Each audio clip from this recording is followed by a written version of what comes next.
Whisk is a free AI tool from Google that allows you to generate images using Google's Imagen 4 model, edit generated images with Nano Banana, and you can even try Veo 3 image to video option here, link in description. Here you can create images from text like in regular image generators. I'll create a photo of a knight standing amidst a modern city. Dice is for generating random prompt if you don't have ideas. Aspect ratio will be portrait, for example. Seed value can be locked to get similar images in different generations, and precise reference is used with reference images only. In Whisk, you can make up to 3 concurrent requests. So I'll select different aspect ratio for the second generation. Here are both generations. It did exactly what I asked for. Okay, and if I'll lock seed value, the next generation will look not exactly like previous one, but the composition and the details in general will resemble previous 2 images we got. Okay, I'll change style to 3D cartoon, and here's perfect result from Whisk. The more interesting option is reference feature. In the subject section, you can generate or upload image of some object or person. With this dice, you can add some examples of subjects. You can use more than one subject reference at once. I won't use these pictures, I'll upload a portrait of the man. Here's it. Now I can refer to this image in my prompts. For example, I'll make this man stand in the messy room looking at the floor. If you want to keep the person consistent, you should enable precise reference. You can see that this is exactly the same person as on the uploaded image. By enabling precise reference feature, you allow Nano Banana to increase consistency of the result. I'm going to disable precise reference so you'll see the difference between the results. Everything else will be the same. So you can see that this time, it just used description of the image I uploaded, but it didn't use it as visual reference. Okay, this time, I'll make him stand in the desert wearing knight's armor. I just want to check if the face will be still consistent, if I'll change the clothing. For some reason, while I recorded this video, new aspect ratio options appeared here. Don't forget to check if the precise reference is enabled. Result is even better than I expected. Despite the face is far from the camera, this guy is still recognizable. Click on this plus button to add another subject reference. I'll add another portrait, so now I can add them both into single image. For example, I'll make them stand in the office and laugh. Here's it. In the cases when some of the characters is shorter than it should be, for example, you can specify in your prompt who should be taller on the generated image. Nice. Now I'll remove second subject reference and add images of the trench coat, glasses, and umbrella. So I'm going to make him wear trench coat and glasses and hold the umbrella standing in the tropical forest. But there's a limitation on the number of subject images you can use in one generation. The maximum number is 3, so I'll deselect umbrella, for example, and remove it from my prompt. And here's this man wearing the trench coat and rounded glasses from the uploaded images. The items are not always 100% similar to the uploaded images. For example, on this image, Nano Banana made this trench coat more symmetrical by adding unnecessary detail on the right side. And now I want to make him hold umbrella instead of wearing glasses. So I selected umbrella reference instead of glasses and changed my prompt. And you can see that even small details of the umbrella were accurately recreated on these 2 images. Previous results were pretty good, but what if I want to make 2 persons wear the same glasses? I removed images of 2 other items and added portrait of a man I previously used. I'll make these men stand in the office again, but this will be face close up. Aspect ratio is landscape to place faces as close to the camera as possible. You can already see that the glasses look different, and the composition of the shot is too random, so I'll add words 4K professional photo to my prompt. Now we can clearly see that Whisk partially ignored reference image of the glasses. Despite the fact the image of the glasses is selected, I made the last attempt to solve this task and specified that 2 men should have the same glasses. And it kinda worked. This is much closer to the reference image. And look at this.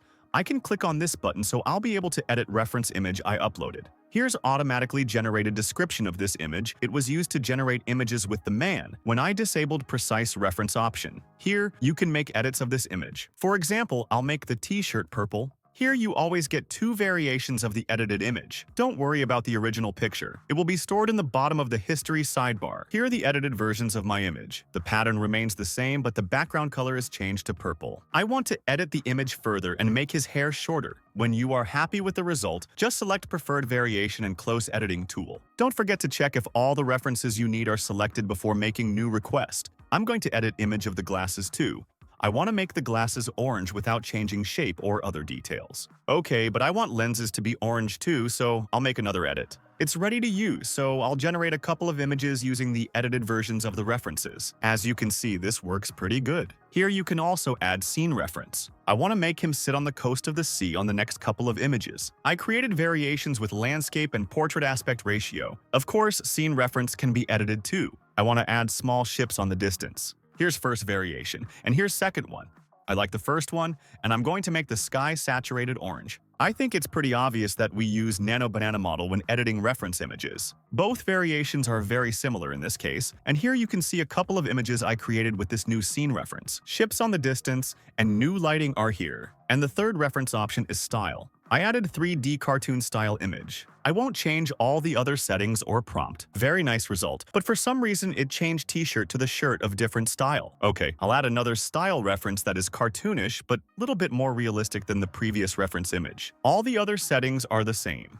And the generated images look more realistic than the previous generation, but little bit more similar to some 3D render if we compare it to regular photorealistic images I created without style modifications. There are two editing options for the already generated pictures. Here's the first one. Here you can see the prompt that was used to create this image. You can change it and generate new couple of images that will be similar to this one and will have changes you added. I additionally specified that he should wear t-shirt, so probably it will become more similar to the reference. And he should smile, looking at the camera. It looks like Whisk uses all the references you used to create this image, not just already generated image itself. As you can see, he is looking at the camera and smiling, but the shirt remained unchanged. And let's edit another image using the same tool. I'm going to make him closer to the camera, and also I want to add orange sunlight. For some reason this image looks the same as original, and this one is not face close up as I wanted, but Guy became closer to the camera. And here's orange sunlight. And there's another editing option called refine. I want to edit this 3D cartoon style picture. Here you can edit this image using Nano Banana if the precise reference mode is enabled. I'll remove glasses this time, and the result is perfect. It removed the item I mentioned, but everything else is the same. I can continue editing process and make him look at the camera and smile. The only thing I don't like is these dark dots that appeared on the sky for no reason. They aren't visible on the previous versions of the image. Here you can also restore all the previous steps of editing,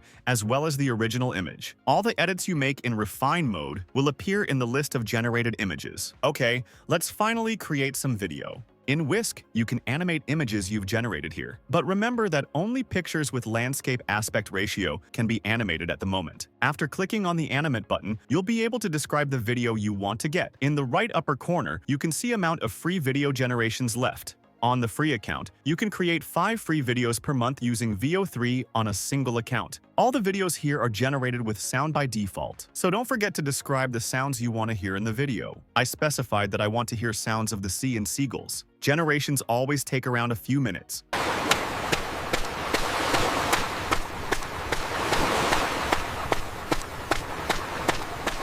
We can hear his steps on the wet ground and the sounds of water, but I don't hear seagulls for some reason. And as you can see, the quality looks like this is probably faster, lower quality version of Veo 3. Click here to see all the generated videos in current project. All your projects will be stored in the library.